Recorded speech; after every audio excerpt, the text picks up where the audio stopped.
All right, so Diablo 4 is almost here, and I want to talk about the hype, baby, and just the game, what I'm really looking forward to, everything Diablo 4, some fears. I do have fears for Diablo 4, and I do hope that this game is going to be this amazing video game that a lot of Diablo fans are waiting for. A lot of newcomers are probably going to jump on board with. I am so excited for Diablo 4, but I am going to talk about some of my fears, some of my worries. Let's just get into it, man. I played the beta. I played the server slam. I'm a huge Diablo fan, a huge Diablo 2 fan. That is like one of my favorite games of all time. I jumped into Diablo 3 because of the Diablo name alone. I've said this so many times. I played Diablo 3 because of Diablo 2 alone. Diablo 3 was fun. It had its issues. A lot of people who lean towards Diablo 2 are not really big fans of Diablo 3, and even though I will argue that Diablo 3 is probably a little bit more accessible to the modern age, Diablo 2 is an old game, right? And Resurrected is just a kind of a clean touch over the original engine, if you will. That was a poor take on describing it. It's a nice graphical enhancement to the original game that's running underneath. Okay, Diablo 2 is an amazing game, and in my opinion, it still holds up as one of the best games, one of the best ARPGs. It came out during a time where I feel like it was way ahead of its time, and in that span of 20 plus years, you can still go play Diablo 2 and you will still enjoy that game, right? It just takes time because it's an older game, but it is a phenomenal game. So let's move into Diablo 4. Diablo 4 is going to be an open world game. This is the first time Diablo has ever been open world. And not only open world, but also a shared world. And this is exciting, it's ambitious, but I also hope that it is kind of done right. How is that going to look when you see other players out in the world? How is that game going to change when you play with other people, like in Destiny, where you might see another person out in the world? How is that going to change the gameplay and the dynamics of what Diablo is at its core? It's a pretty lonely game. You play by yourself, you collect loot, you grind, you do things over and over again, or you can play co-op, right? Or, I mean, obviously in Diablo 2 and 3, you can play online, but this is a open world, shared world, right? It is like an MMO, if you will. So how is that going to work? And I hope that doesn't hinder the experience. That doesn't, ruin some of the things that make Diablo so unique and what Diablo is. Another thing that I'm worried about, and it's coming, man. It's the battle pass, it's the monetization, it's all the things that they're going to try to do to make money. And I'm not necessarily against a battle pass, even though I think it doesn't fit in a game like Diablo. But I've heard many arguments that this game is going to be a continuous thing. We're going to get seasons, we're going to get all this stuff. So, okay, seasons, developers need to get paid for that amount of work that they need to put in past game sales, right? I get that. I understand that. But what does that look like? Because we've seen this time and time again with monetization, right? People abuse this, and we know people abuse this. Is this going to be the case, right? I don't have a problem for buying skins on the side, right? If that's an option. What I have a problem with is if you make things hard to get on purpose in hopes for you to go and purchase things with your own money, especially in a game like Diablo where loot is like the core foundation, right? Like, you are constantly trying to get loot. You are constantly trying to get gear for your character to build him. So if you make things hard in order for people to go and pay with money, you are ruining the game, okay?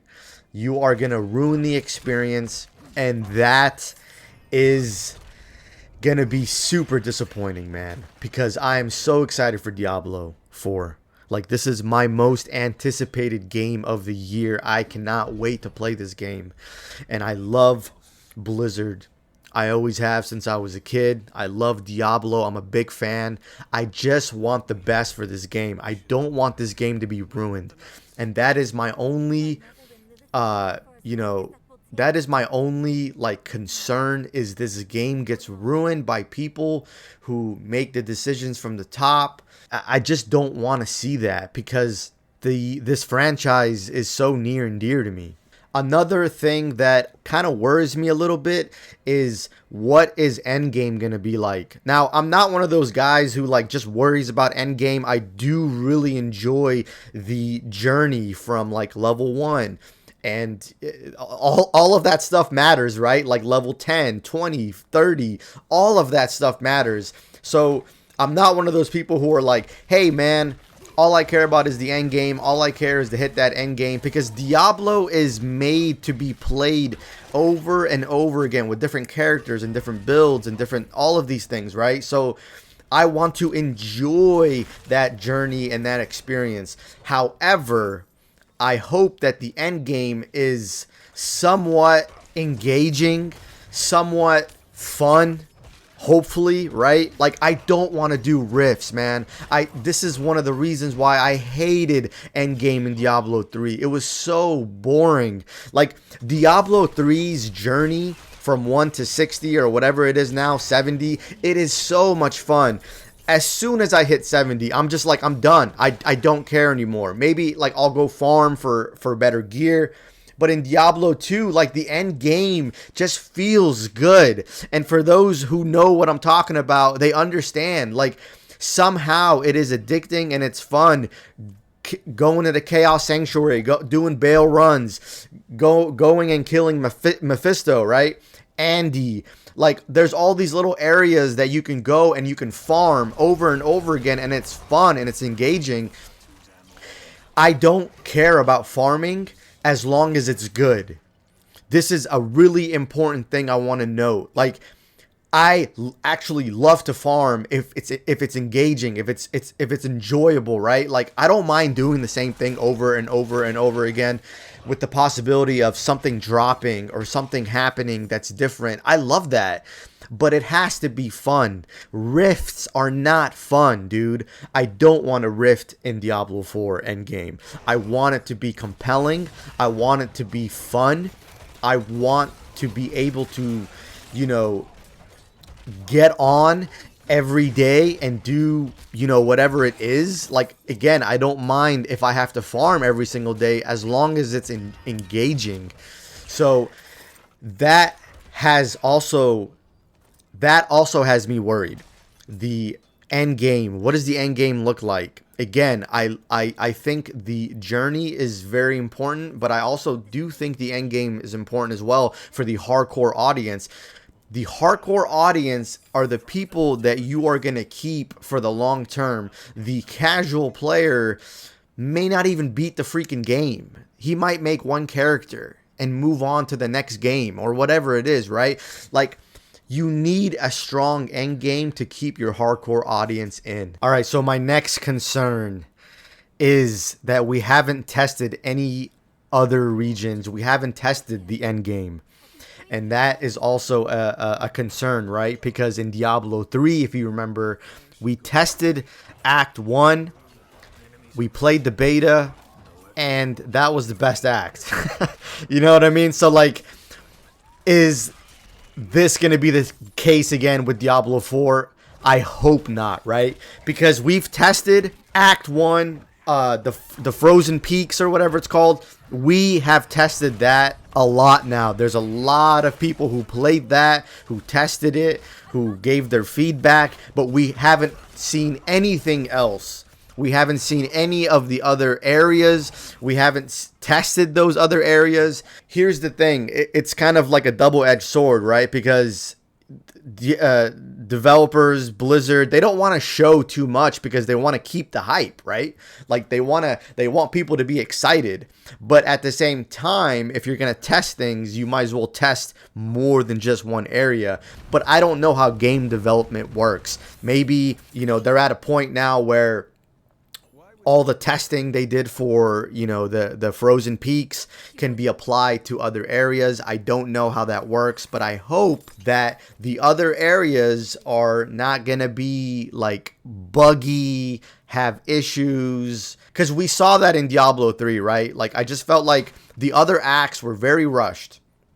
I just hope in Diablo 4, there's enough care and attention and time put in the other acts, because I love the frozen peaks. Like, I think it's a beautiful looking place. The snow, the landscape, the verticality of this place, and I hope that is applied to the rest of the game. And I think it will. Like, this isn't really a big concern of mine, but it's something to note. Now, let's talk about all the things that I really love and I really hope that they keep going for. And the atmosphere, like I've said it before, the atmosphere is absolutely amazing. It's beautiful. It's dark. It's kind of gothic-y. It nails the tone of Diablo so well. Like, I love it. I just love the aesthetic. I love everything. I like the way the gear looks on the characters.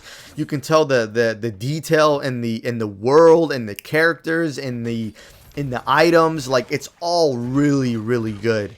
The gameplay is really good. I just hope that the gameplay across all characters, across all classes, are going to be somewhat even and balanced. Now, there is always going to be that one build, right, you find online, people make, that's going to be really good and everybody flocks to it. But I hope that there's a lot of builds, a lot of rich builds that you could follow, that you could make, and not just like, oh, the cookie cutter build that, only works because it's really good and everybody uses it. I don't want that. I just hope that there's many ways to approach the game in terms of build diversity and all of that gear and how it's gonna play a role in shaping your character.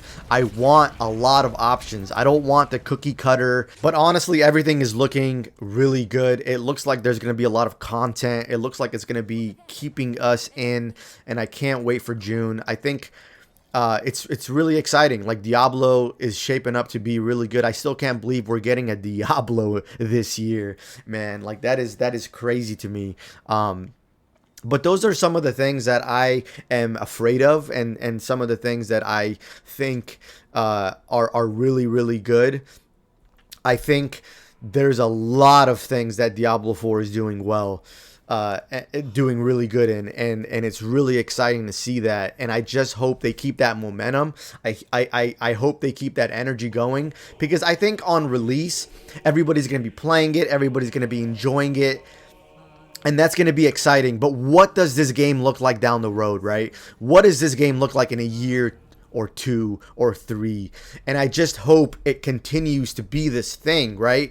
Because imagine if Diablo 4 continues to get bigger and bigger and evolve into something just so crazy and ambitious and amazing. Like, that would be something. And I just hope that there is this direction that they're planning on taking, and they're not gonna like just screw it up. And I just hope they don't go that route, because we're seeing what they're doing with Overwatch 2. We're seeing what's happening with the management from the top, and it's just kind of scary, man. But I just hope this game has long legs. I hope that it continues to evolve into something amazing and keeps us in for years, like the way Diablo 2 is, where people are still playing this game to this day, 20 plus years later. But that's all that I have for today. I hope you enjoyed this video of me kind of talking and giving my opinion on Diablo 4. If you like this video, hit the like button and consider subscribing. I am out of here, guys. Peace.